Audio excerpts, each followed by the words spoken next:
In this video, I'm going to give you the answer of this question. The question is, what type of farm animal does the word equine describe? Well, I give you the answer of this question, and the correct answer of the question is horse. So that is the answer for the question, horse.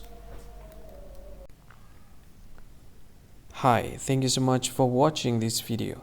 If you find this video is very useful, you can help this channel to grow by subscribing this channel.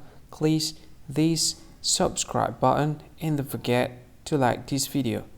And if you find this video is not really good, or you don't really like this video, or you kind of feel that it's a little bit offensive or something like that, you can click this one, dislike button. You can do that anyway.